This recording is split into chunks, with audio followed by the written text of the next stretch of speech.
তো সম্পদের যাকাত দিলে আল্লাহ তাআলা সম্পদ পবিত্র করেন, সম্পদকে বাড়িয়ে দেন। শুধু তাই নয়, যদি কোনো ব্যক্তি যাকাত প্রদান করে আল্লাহ তাআলা মহান রব্বুল আলামিন নিজ দায়িত্বে তার সম্পদগুলোকে হেফাজত করেন। বলেন না সুবহানাল্লাহ। তার সম্পদকে হেফাজত করেন। রাসূলুল্লাহ সাল্লাল্লাহু আলাইহি সাল্লাতু ওয়াসসালাম একদিন মসজিদের ভিতরে যাকাতের বয়ান করতেছেন। যাকাত দিনে ইলাম, যাকাত দিনে ইলাম বলতে বলতে বলতে বলতে এক সময় বলেন, যদি কোনো ব্যক্তি আল্লাহর রাস্তায় ব্যয় করে যাকাত প্রদান করে, আল্লাহ তাআলা মহান রব্বুল আলামিন ওই বান্দার বান্দির যাকাতের সম্পদগুলোকে হেফাজত করেন। সাহাবীরা তো শুনছেই, পাশ দিয়ে একজন ইহুদি মহিলা যাইতেছিল। এই ইহুদি মহিলা আবার বড় ব্যবসায়ী, তার অনেক সম্পদ আছে, অনেক উট আছে। এই মহিলা শোনার সাথে সাথে দাঁড়িয়ে গেছে। আল্লাহ রাসূল সাল্লাল্লাহু আলাইহি ওয়াসাল্লাম যখন এই কথা বলছে, সে কান দিয়ে বারবার শুনতেছে। শুনে এবার নিজে প্রতিজ্ঞা করছে যে নবী মুহাম্মদ সাল্লাল্লাহু আলাইহি ওয়াসাল্লাম তো কখনো মিথ্যা কথা বলেন না, তাহলে এই কথাটা বলছে এইটাও সত্য হবে। এই কথা মনে করে ওই বৃদ্ধা মহিলা, ইহুদি মহিলা, তার সম্পদগুলোকে সব হিসাব করছে। হিসাব করে 2.5% বের করে আল্লাহর রাস্তায় ব্যয় করে দিয়েছি। ব্যয় করার পর এক সময় সিরিয়ায় তার কাফেলা গেছে, ব্যবসায়ী কাফেলা গেছে, তার লোকজন কর্মচারী গেছে, সাথে অন্যান্য কাফেলাওয়ারাও আছে, অনেক ব্যবসায়ী আছে। ফিরে আসার সময় প্রতিমধ্যে তারা খবর শুনতে পারে যে ওই কাফেলাদের উপরে ডাকাত পড়ছে। এই কথা শোনার সাথে সাথে মদিনায় হট্টগোল বেঁধে গেল যে ওই ব্যবসায়ী কাফেলাদের উপরে ডাকাত পড়ছে।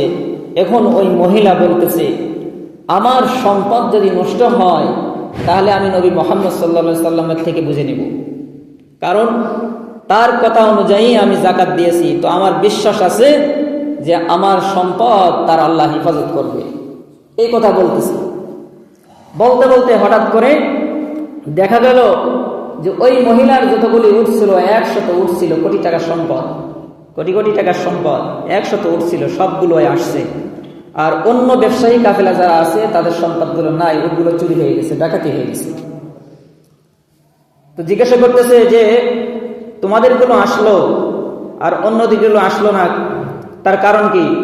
বলছে আমরা একটু পিছনে ছিলাম আর অন্য ব্যবসায়ীরা সামনে ছিল, তাদেরগুলো ডাকাতি করছে। আর আশ্চর্য ঘটনা হলো, আমাদের কাফেলার যে উট, প্রথম সামনের যে উটটা আছে, এই উটটা হঠাৎ করে বসে পড়ছে। হঠাৎ করে যখন বসে পড়ছে, পিছনের উটগুলো আর যাইতেছে না।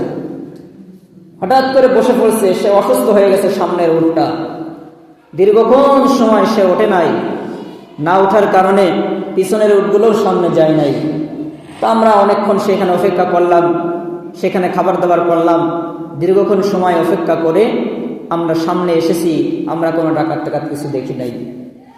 তখন ওই মহিলা বলতেছে, হ্যাঁ, আমার আল্লাহ তাআলাই এটা হেফাজত করেছেন।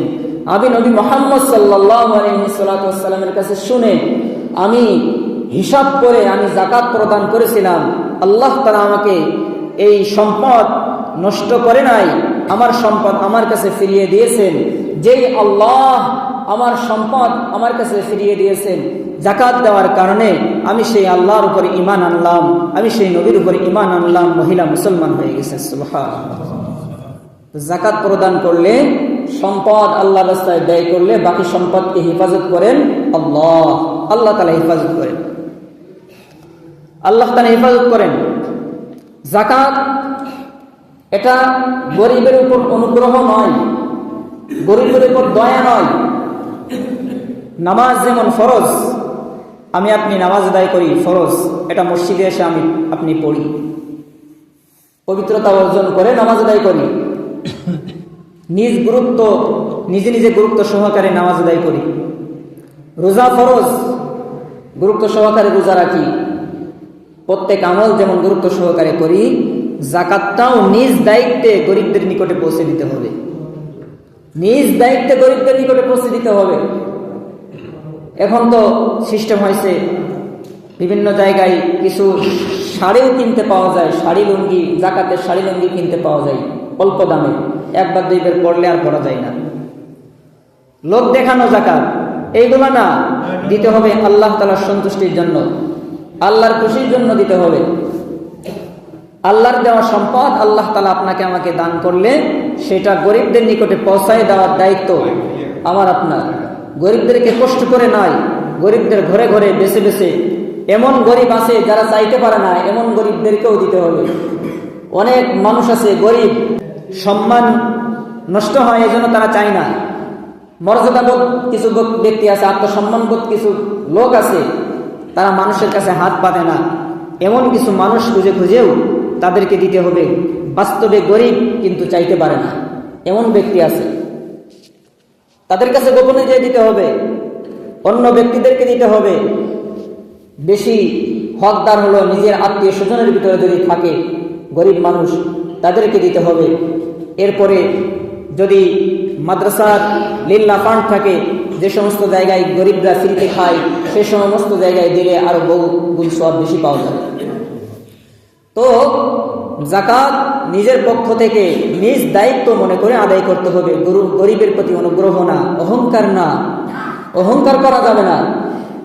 আর খুশি হতে হবে যে আল্লাহ আমাকে তৌফিক দিয়েছেন, আলহামদুলিল্লাহ, আল্লাহ তাআলা তো আমাকে তৌফিক দিয়েছে, আমি এইভাবে দিতেছি। হতে পারে আল্লাহ তাআলা আমাকে হাতটা এইভাবেও করতে পারে, আমার হাতটা এইভাবেও করতে পারে। আজকে আমি ধনী আছি, আমি দিতেছি, কালকে তো আল্লাহ তাআলা আমার গরিব বানিয়ে দিতে পারে, মুহূর্তের ভিতরে গরিব বানিয়ে দিতে পারে, আমার সব কিছু ধ্বংস হয়ে যেতে পারে। তো খুশি মনে আল্লাহর সন্তুষ্টির জন্য যাকাত প্রদান করা।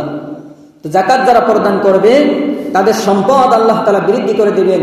যাকাত যারা প্রদান করবে তাদের সম্পদকে আল্লাহ তাআলা পবিত্র করবেন।